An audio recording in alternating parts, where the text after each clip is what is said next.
No niin, heippa taas pitkästä aikaa tältä Esmin keittiöstä. Tässä kuussa meillä tosiaan haasteena oli eineksien tuunaaminen ja mä ajattelin tarttua haasteeseen niin, että mä näytän teille mitä mä tuunaan yleensä silloin kun mä teen pizzaa. Normaalisti käytän tomaattimurskaa, kun teen pizzakastiketta, niin voitaisiin käydä läpi, että mitä kaikkea mä tälle teen ennen kuin se päätyy sinne pizzapohjan päälle. Ja sit voitaisiin katsoa, että minkälainen dippi me saataisiin tehtyä valmiista systeemeistä pizzan reunoille. Mä tykkään dipata pizzan reunoja, niin katsotaan mitä me saadaan näistä tänään aikaa. Eli aloitetaan tästä meidän tomaattimurskasta. Ja, mä en yleensä tykkää käyttää mitään semmosia valmiita sileitä, vaan mä ostan aina tän, missä on niin sanotusti nämä sattumat seassa. Mutta mun mielestä nämä maistuu paremmalta ja sitten niitä vähän vielä soseutellaan. Eli yhteen purkkiin mä laitan aina pikkasen suolaa. Ja sit mä laitan sinne, jos on jotain Välimeren yrttiseosta esimerkiksi, niin sitä voi laittaa, mutta mulle ei sattunut nyt olemaan oreganoa, niin mä tykkään laittaa sitä tänne sekaan.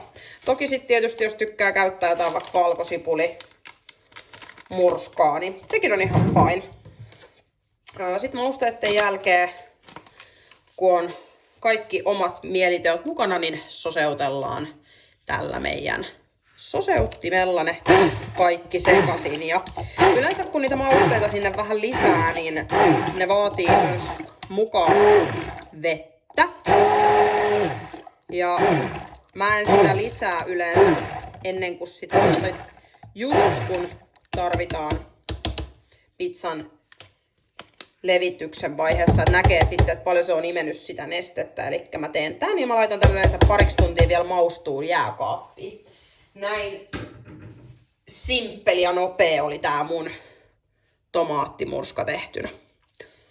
Sitten kun pizzan teon aika tulee, niin mun puoliso tykkää laittaa sillä lailla, että laitetaan näitä 50-50 suhteella. Niin sit tulee semmonen BBQ-pohjainen pizzakastike. Niin tää on yksi ihan lemppari valmis BBQ-kastike, mikä meidän jääkaapista löytyy aina. Sitten lähdetään tekemään sitä mun kauan lupaamaa dippiä, mihin tosiaan tarvitaan tää paholaisen hillo. Tykkään itse käyttää tätä buljongin paholaisen hilloa. Näitä voi tehdä itse tai sit voi katsoa tuolta kaupastakin, niin on erilaisia, mutta tää on vähän semmonen makea. Mä tykkään itse tästä sen takia. Sitten mä käytän Hellmannsin majoneesia. Mä tykkään tästä Riel-majoneesista ihan tavallisesta. Toki eihän nyt itse tehty voittanutta ole, mutta nyt synttäreiltä jäi purkki, niin käytetään sitä valmiina. Sitten lisäksi tarvitaan yksi valkosipulin kynsi, otetaan tästä. Ja tomaattia, käy tavistomaatti, kirsikkatomaatti. Jos käytät tavistomaattia, niin koverra pois siemenkodat. Eli käytä vaan se kuori ja niin sisuusrunko, mutta siemenet voi heittää roskiin, se vähän juoksuttaa muuten tätä meidän dippiä. Eli laitetaan kutteriin haluttu määrästä tomaattia. Sitten sinne sekaan laitetaan valkosipulia. Jos tykkää tosi paljon valkosipulista, niin voi laittaa enemmän. Mä en nyt laita kuin yhden niin valkosipulinkin makuhan aina maustuu sitten lisää. Niin laitetaan valkosipuli sinne sekaan. Sitten surrutellaan nää soseeksi.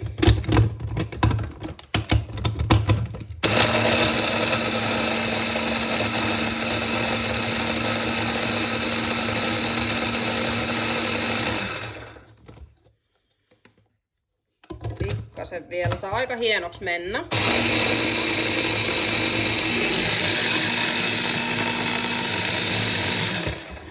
Sitten kun sose on omasta mielestä valmista, vaihdetaan toiseen purkkiin ja helpompi sekoittaa. Otetaan nuolia tuolta. Eli täällä oli nyt siis pelkästään ihan se tomaatti tomaatti ja valkosipuli. Ajettu hienoksi. Mun mielestä tää tomaatti tuo tähän tosi raikkaan maun ja tää sopii itse asiassa aika monenkin ruoan kanssa hyvin yhteen.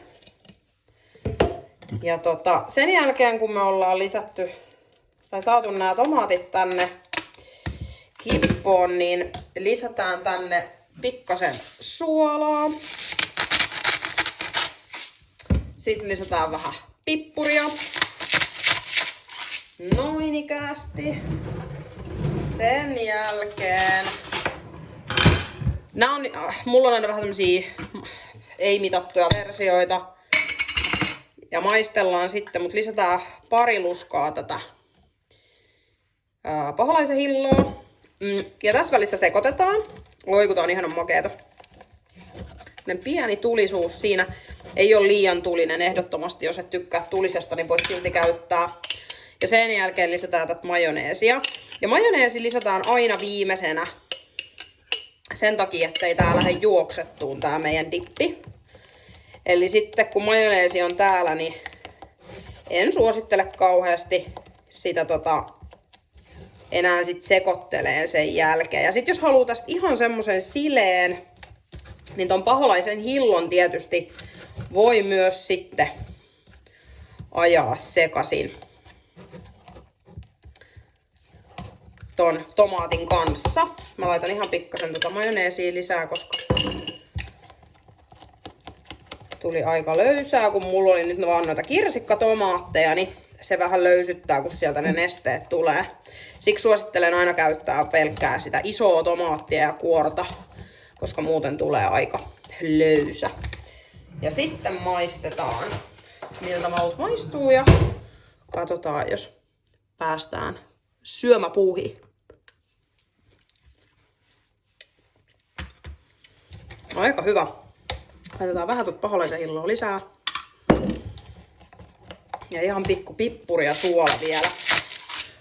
Aina näitä majoneeseja tehdessä niin kannattaa maustaa alkuun vähäsen. Ja sitten kun on